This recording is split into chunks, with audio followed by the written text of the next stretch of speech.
성경 봉독하겠습니다. 하나님 말씀은 신약 성경 누가복음 15장 19절 말씀입니다. 지금부터는 아버지의 아들이라 일컬음을 감당하지 못하겠나이다. 나를 품꾼의 하나로 보소서 하리라 하고 이에 일어나서 아버지께로 돌아가니라. 아직도 거리가 먼데 아버지가 그를 보고 측은히 여겨 달려가 목을 안고 입을 맞추니. 아멘.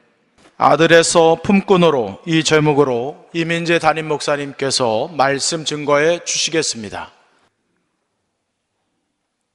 하나님은 살아 계십니다. 하나님은 사랑이십니다. 하나님은 언제나 우리와 함께 하십니다. 이 귀한 시간 우리를 찾아오시고 또 우리를 사랑하시며 우리와 함께 하시는 하나님을 깊이 만나고 하나님을 아는 시간이 되시기를 주의 이름으로 축원합니다. 한 할머니가 이 경로당에서 삼행시 짓기 놀이를 하다가 아주 재미난 이 삼행시를 알게 되었습니다. 우리가 잘 아는 얘기인데 원두막이라는 삼행시입니다. 원 그러면 원숭이 엉덩이는 빨개, 두 그러면 두 개 다 빨개, 막 그러면 막 빨개, 이런 내용입니다. 할머니가 너무 재미있어서 손주에게 집에 가서 이 삼행시로 손주에게 좀 재미있게 해주고 싶었습니다. 그래서 계속 외웠습니다. 집에 가서 손주 보고 운을 띄우라고 했습니다. 손주가 이제 그래서 할머니가 원숭이 엉덩이는 빨개 그랬어요. 그런데 이제 원, 두, 막 이래야 되는데 두자 하고 그 다음에 막 그래야 되는데 이 손주가 숭 그랬어요. 그 할머니 가만히 생각하니까 얼떨결에 숭숭하게 빨개 그랬습니다. 자, 그 다음에 이제 막 이래야 되는데 이 그러니까 손주가 먼저 이 그랬어요. 할머니가 이게 아닌데? 이게 아니지요. 원두막인데 그만 원숭이라고 잘못 알고 운을 띄웠습니다. 여러분, 우리가 우리의 삶에서 하나님으로 충만해 있지 않으면 우리는 우리의 생각과 판단으로 살기 때문에 점점 하나님으로부터 멀어질 수밖에 없습니다. 우리가 하나님으로 충만해야 하나님의 생각이 나의 생각이 되고 하나님의 마음이 나의 마음이 되고 하나님의 뜻이 나의 뜻이 돼서 하나님과 함께 하나님이 기뻐하시는 인생길을 걸어갈 수 있습니다. 여러분이 늘 하나님을 사모하시고 하나님을 찾고 하나님을 구하심으로 하나님으로 충만한 삶이 되시기를 주의 이름으로 축원합니다. 사람은 누구나 자기 자신의 존재에 대해서 정확히 인식하지 못합니다. 사람은 다른 사람이 나를 어떻게 보느냐에는 관심이 많지만 주님께서 보실 때 내가 어떤 존재인지를 우리는 알려고 하는 데는 무관심합니다. 오늘 우리는 하나님이 주시는 이 말씀을 통해서 사람이 나를 보는 것이 어떤 입장에 있는 것이 아니라 하나님이 보실 때에 내가 어떤 존재인지를 하나님께로부터 우리가 알게 되어지고 그래서 우리의 마음과 영혼이 하나님의 은혜와 역사로 치유받는 시간이 되시기를 주의 이름으로 축원합니다. 오늘 본문 말씀은 아버지의 품을 떠나 먼 나라로 떠난 둘째 아들이 이제 아버지의 품으로 돌아오는 이야기입니다. 여러분이 둘째 아들은 아버지의 귀중한 돈을 먼 나라에서 상녀와 함께 말아먹은 자입니다. 그는 아주 더럽고 추악한 자입니다. 그는 아들이 아닙니다. 더 이상 그는 당당한 아들이 아닙니다. 그래서 살기 위해서 품꾼이 되었습니다. 돼지를 치는 품꾼이 되었습니다. 종이라고 다 같은 종이 아닙니다. 종에도 계층이 있습니다. 품꾼은 종 중에 가장 낮은 종입니다. 계약직이 아니라 일용직입니다. 언제든지 내보낼 수 있는 일용직, 바로 이 일용직이 바로 품꾼입니다. 그는 아버지의 재산을 환락과 여자와 술로 다 허비한 가장 나쁜 자식입니다. 이런 자식을 하나님과 사람 앞에서 말할 때에 쓰레기 같은 존재, 하찮은 존재, 더러운 존재라고 말합니다. 세상에서 아버지가 땀 흘려 벌어온 모든 돈을 가장 추악하게 사용한 자입니다. 그래서 그는 하늘의 벌을 받았어요. 돼지를 치는 품꾼이 돼서 제대로 먹지도 못하고 제대로 씻지도 못하는 더럽고 추악한 인간이 되었습니다. 그는 스스로 부유하고 사랑 많은 아버지의 집을 박차고 나왔습니다. 더 이상 사랑 많고 부유한 아버지의 아들이 아닙니다. 그는 먼 나라에서 품꾼이 되어서 하루하루 더러운 인생을 살고 있습니다. 인간은 이 성공을 통해서 삶의 지혜를 얻지 못합니다. 인간은 실패하게 될 때에 삶의 지혜를 얻습니다. 하나님은 실패하지 않아도 지혜를 갖고 있지만 인간은 실패하지 않으면 도무지 지혜를 얻을 수 없습니다.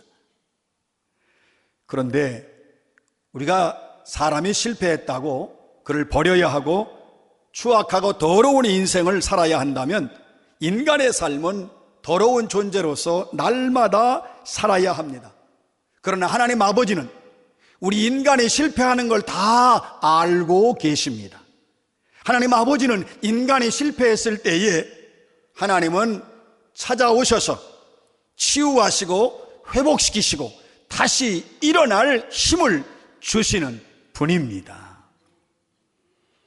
여러분, 둘째 아들이 모든 것을 잃고 낙담하고 참담한 마음으로 하루하루 비참하고 더럽게 살아갈 때에 하나님 아버지께서 찾아오십니다. 찾아오신 하나님 아버지께서는 이 둘째 아들에게 깨달음을 주셔요. 자기가 어떤 존재인지를 알게 해 주십니다. 자기가 그 아버지의 아들, 둘째 아들로 살아갈 때에 자신이 얼마나 오만하고 더럽게 살았는지를 알게 해 주십니다. 그러나 아버지의 아들로서 돈에 눈이 멀었어요. 그래서 아버지의 품 안에 있는 것을 답답하게 생각을 했고, 그래서 그 형벌로 먼 나라에 와서 모든 걸 잃고 돼지를 치며 살아가는 더러운 인생이 됐습니다. 그는 자기가 아들이었을 때에 자신의 못난 모습으로 너무 가슴이 아파요. 이제 아들로서 돌아갈 자격이 없습니다. 그래서 이제 아버지가 이렇게 말하고 싶은 거예요. 나를 품꾼의 하나로 보소서, 나를 품꾼의 하나로 여겨주옵소서라고 말하고 싶어 합니다. 그는 아들이 아닙니다. 품꾼입니다. 그것도 종 중에 가장 낮은 위치에 있는 품꾼이 되기를 원합니다. 여러분, 둘째 아들이 스스로 철이 들어서 이렇게 생각한 것이 아닙니다. 하나님 아버지께서 둘째 아들로 하여금 스스로 품꾼이라고 알게 해주시고 그렇게 고백하도록 역사하셨습니다. 이 둘째 아들은 모든 것이 망하고 다 잃어버리고 드디어 자신을 뒤돌아보게 됩니다. 자기가 둘째 아들로 있을 때에 아버지는 큰 목장을 소유한 아주 부유하고 그리고 넉넉한 풍요로운 아버지의 아들이었습니다. 그러나 이제는 종들보다 못한 삶을 살고 있습니다. 그래서 그는 그때 비로소 자신을 뒤돌아봅니다. 내가 왜 이렇게 되었을까? 나는 왜 이렇게 못난 자일까? 나는 아버지의 아들의 자격이 없다. 나는 아버지의 아들로서 얼굴을 들 수 없다. 이렇게 그는 자신을 뒤돌아봅니다. 하나님은 이 둘째 아들이 모든 것을 다 잃어버리고 난 뒤에 하나님 아버지를 생각하며 자신의 존재를 다시 생각하게 하십니다. 인간은 이 돈에 취해서 난 돈으로 모든 걸 다 할 수 있다고 하면 자기 자신을 누구인지 알 수 없습니다. 그럴 때에는 다 해결할 수 있으니까 자기는 가장 고상하고 가장 위대한 존재라고 착각을 합니다. 그러나 모든 것을 다 잃고 난 뒤에 외롭고 천한 자에게 찾아오시는 주님을 경험합니다. 그는 하나님 아버지 역사로 인하여 자신이 어떤 자인지를 알게 됩니다. 자신을 돌아보니 자기는 아들로서 자격이 없는 자예요. 아들로서 너무나 더럽게 살아온 자입니다. 자신의 추악한 과거를 돌아볼 때에 토할 것만 같아요. 너무 더럽고 괴로운 마음으로 가득 차 있습니다. 그런 자기를 아무도 거들떠보지 않아요. 누구도 자기에게 관심도 없고 인간 취급도 하지 않을 때에 비로소 하나님 외에 아무도 없음을 발견하고 깨닫게 됩니다. 여러분, 하나님은 둘째 아들의 내면을 정확히 스스로 보게 하십니다. 둘째 아들이었을 때에 얼마나 더럽고 추악하게 살았는지를 보여주십니다. 그래서 이 둘째 아들이 낙담하고 괴로워하고 있을 때 자신이 그렇게 말하지요. 나는 이제 아들 자격이 없다. 이제 나는 품꾼으로 살아야 한다. 하나님은 인간 자신을 정확하게 보게 하십니다. 그가 아들보다 못한 존재이고 품꾼처럼 천한 존재라는 사실을 보게 하십니다. 그동안 하나님의 은혜로 살아왔지 자기의 힘과 능력으로 살아온 것이 아니라는 놀라운 사실을 깨닫게 해 주십니다. 여러분, 자신이 돈이 많았을 때에는 항상 그 돈이 자기와 붙어 다니고 자기와 함께 다니는 걸 알았지만 돈이 다 날아가 버리고 빈털터리가 되었을 때에 그는 자신의 존재를 정확히 인식합니다. 그래서 그의 고백은 아버지의 아들이라 일걸음을 감당치 못하겠나이다 라고 말합니다. 여러분, 이 둘째 아들의 이 말은 그동안 내가 살아온 것은 내가 잘나 살아온 것이 아니라 하나님 아버지의 은혜였다고 고백하는 말입니다. 내가 잘나서 하나님 아버지의 아들이 된 것이 아니라 하나님의 은혜로 지금까지 아들로서 살아왔다 하는 고백을 하고 있습니다. 그리고 또 그는 고백하죠. 나를 품꾼의 하나로 보소서. 여러분, 자신을 품꾼의 하나로 여겨달라고 하는 이 말은 나는 아들로서 자격이 없습니다. 나는 부족한 자입니다. 나는 더러운 자입니다. 나는 완악한 자입니다 라는 의미의 고백입니다. 탕자는 자신의 존재를 깨닫게 되었습니다. 이것이 치유의 시작입니다. 인간이 그 마음의 병이 들게 되는 이유는 자기 자신이 누구인지를 알지 못하기 때문입니다. 인간이 이 마음의 병이 들고 그 타락하게 되는 그 이유가 있어요. 하나님 아버지의 아들로서 누렸던 은혜를 알지 못하기 때문입니다. 하나님 아버지의 아들로서 온갖 혜택과 은혜를 받았는데 그때에 그걸 답답한 것으로 그리고 미련한 것으로 알고 자신의 인생을 주장하고 자신의 삶을 마음껏 살게 되면 그는 더 이상 아들이 아닙니다. 이것은 탕자의 마음이고 탕자의 인생입니다. 탕자는 이렇게 살았지만 자신이 이제 얼마나 더럽고 추악한 존재인지를 알게 되었고 그는 이제 자신이 얼마나 낮은 품꾼 같은 존재라는 사실을 알았습니다. 여러분, 놀라운 것은 하나님은 이 아들이 자기가 품꾼이라고 고백하고 그 품꾼이라는 사실을 알게 되었을 때 하나님이 가장 깨끗한 자로 만들어 주십니다. 둘째 아들이 그 자신의 과거의 내면을 보도록 하나님이 역사하셨어요. 그러면서 이 둘째 아들에게 아버지의 사랑과 그 부유함을 보게 하실 때에 둘째 아들은 아들로서가 아니라 품꾼으로 살겠다고 고백합니다. 바로 이런 고백을 통하여 아버지께 돌아갈 희망과 힘이 생깁니다. 여러분, 자신이 누구인지 알지 못하면 아버지께로 돌아갈 수 없습니다. 여러분, 내가 어떤 존재인지를 알지 못하면 부유하신 사랑 많으신 아버지께로 돌아갈 수가 없습니다. 자신이 아들이라고 계속 생각하면서 흉년 때문에 사업 망한 거다, 흉년 때문에 돌 날린 거야, 내가 잘못한 거 아니라고 그렇게 생각하고 핑계를 대면 그는 부유하고 자비로운 아버지께로 돌아갈 수 없습니다.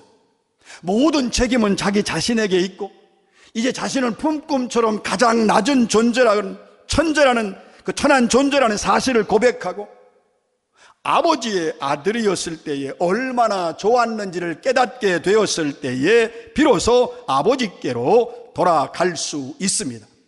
품꾼이라는 사실을 알면 아버지에게로 돌아갈 수 있습니다. 이 아들이 아버지 품을 떠날 때에 그가 많은 돈을 가지고 할 때요, 자기 인생에 희망이 있고 꿈이 있고 미래가 아주 활짝 펼쳐질 것 같은 그때에 바로 이 아들에게는 가장 추악한 자고 가장 추악한 때였습니다. 그러나 이제 하나님 아버지의 역사로 인하여 그는 자신이 어떤 존재인가라는 사실을 하나님의 은혜로 깨닫게 하셔서 그는 이제 하나님 보시기에 가장 깨끗하고 존귀한 존재가 되었습니다. 하나님 아버지께로 돌아가지 않는 자는 아무리 돈이 많아도 더러운 인생을 사는 자입니다. 그러나 하나님 아버지께로 돌아가는 자는 아무리 가난해도 깨끗한 인생을 사는 자입니다. 하나님이 찾아오셔서 이 둘째 아들의 마음과 영혼을 보게 해주십니다. 오직 하나님만이 우리 인간 자신이 어떤 존재인지를 알게 해주십니다. 인간이 굶고 산속에 들어가서 아무리 돌을 닦아도 창조주 하나님께서 자기 자신을 볼 수 있도록 인간의 눈을 열어주지 않으면 그는 부패하고 타락한 아들로서 거만하고 실패한 삶을 살게 됩니다. 그러나 창조주 하나님이 찾아오셔서 그의 눈을 열어주시면 자기가 아들의 자격이 없는 종들 중에 가장 낮은 품꾼이라는 놀라운 진리의 사실을 깨닫게 됩니다. 여러분, 인간이 자신이 누구인지를 알게 되는 것은 하나님 아버지의 역사입니다. 하나님 아버지는 더러운 둘째 아들이 다시 아버지의 집으로 돌아갈 수 있도록 그의 모든 죄를 씻어주시고 가장 깨끗하게 하여 주십니다. 하나님은 항상 더럽고 추한 자들을 깨끗하게 해주시는 분이십니다. 하나님은 항상 추악하고 완악한 패역한 자들을 깨끗하게 해주는 분이십니다. 자신의 자식이 온갖 오물을 뒤집어 쓰고 그 오물과 배설물로 인하여 울고 있을 때에 부모는 직접 자기의 손으로 모든 오물을 닦아주지요. 이것이 부모의 깊은 마음입니다. 여러분, 다른 자식 배설물 기저귀도 말이죠, 부모는 그거 절대로 더럽다고 하지 않습니다. 그 손으로 다 치워줘요.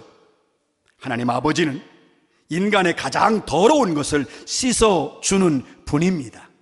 하나님은 자녀들을 항상 이렇게 깨끗하게 해주고 싶어 하십니다. 둘째 아들이 모든 것을 다 잃어버리고 자신의 더러움으로 괴로워하며 답답해하고 아버지의 집으로 돌아갈 마음을 갖지 못하고 더 이상 새로운 인생을 살 용기를 갖지 못할 때에 하나님이 찾아오셔서 자기가 품꾼이라는 사실을 알게 해주시고 지금이 내 인생의 가장 깨끗한 때라는 사실을 알게 하여 주시고 자비롭고 풍요로운 아버지의 집으로 돌아가도록 해 주십니다. 여러분, 둘째 아들이 자기 홀로 나는 품꾼이야 이렇게 고백할 때는 자괴감으로 고백을 하지만 하나님이 찾아오셔서 이 둘째 아들에게 품꾼이라는 사실을 보게 하고 고백하게 할 때에는 자괴감은 사라지고 자존감으로 치유가 시작됩니다. 여러분, 인간은 스스로 치유할 수 없습니다. 하나님의 치유가 아니면 어떤 인간도 자신의 존재가 깨끗하다는 사실을 모릅니다. 이 자괴감이라고 하는 건 자기가 더러워서 미칠 지경에 드는 감정이 자괴감이에요. 그러나 자존감이라는 것은 나는 더럽지만 하나님의 은혜로 깨끗해질 수 있다고 생각할 때 드는 감정입니다. 여러분, 자신을 존중히 여기는 자존감이 있어야 돼요. 나는 더럽지만 하나님 아버지는 나를 깨끗하게 해 주실 수 있다. 하나님의 은혜로 나는 깨끗해질 수 있다는 사실, 이 자존감이 있어야 품꾼이라고 고백할 수 있고, 여러분 이렇게 고백해도 상처가 아니라 치유가 됩니다. 하나님의 치유는 이렇게 이루어집니다. 치유라고 하는 건 내가 얼마나 하찮은 존재인가, 내가 정말 별 볼 일 없는 존재인구나, 이런 사실을 알게 될 때에 치유가 됩니다. 아들이라고 호세를 부리고 환락과 타락으로 살아간다면 계속 더러운 아들로 살 수밖에 없습니다. 이런 자들은 하나님 아버지의 품을 답답하게 생각합니다. 이런 자들은 하나님 아버지의 부유함을 천하게 생각합니다. 이런 자들은 하나님 아버지의 인자하심을 조롱합니다. 그러나 자신이 품꾼과 같은 존재라는 사실을 알게 되면 자신의 모든 것에 만족하는 인생을 살게 됩니다. 바로 내가 품꾼이다. 이것은 치유의 과정에서 가장 중요한 고백입니다. 여러분, 하나님이 인간을 치유하실 때에 우리를 높게 해서 치유하지 않으십니다. 하나님이 치유하실 때에는 나는 하나님 앞에 아무것도 아닙니다. 나는 하나님 앞에 아무것도 할 수 없는 존재라는 사실을 알게 해 주십니다. 이것이 하나님의 치유의 방법입니다. 여러분, 이 둘째 아들이 자신이 품꾼이라고 고백했을 때에 사랑과 자비와 은혜가 풍성하신 하나님께서 이에게 놀라운 복을 주시잖아요.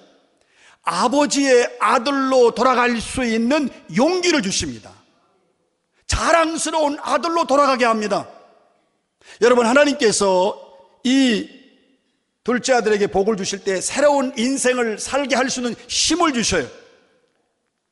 나는 더러운 인생이라고 그것 때문에 미칠 지경이 되는 자괴감이 아니라 하나님의 은혜로 깨끗해질 수 있다는 자존감으로 변화된 인생을 살게 하여 주십니다. 그리고 얼마나 하나님의 은혜가 감사한지 감사와 기쁨이 넘치는 인생을 살도록, 감사가 충만한 인생을 살도록 하나님이 그에게 복을 내려 주십니다. 돈보다 아버지가 중요함을 깨닫고 감사하는 인생이 되었습니다. 아버지를 만나서 감격과 감사의 눈물이 쏟아져 나왔습니다.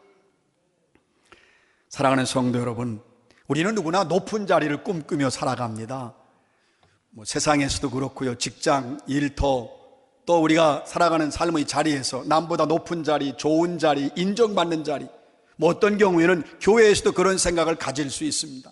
내가 남들 위에 있는 자리, 더 나은 자리, 더 좋은 자리, 더 높은 자리, 그래서 그걸 위해서 계속 달려갑니다. 그런데 아무리 달려가도 가장 높은 자리에 오를 수 없습니다.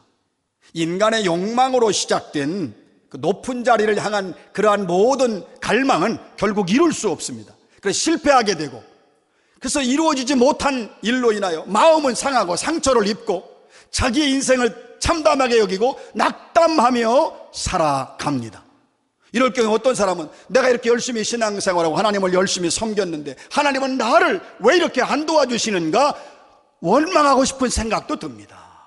그런데 바로 이럴 때 하나님 우리를 책망하시고 하나님이 우리를 멀리하시고 하나님 우리를 외면하시는 것이 아니라 우리를 찾아오십니다. 실패한 우리, 낙담한 우리, 절망하고 있는 우리에게 찾아오셔서 우리를 치유하여 주십니다. 하나님께서 우리에게 깨닫게 하셔요. 내가 어떤 존재인지를 알게 해주십니다.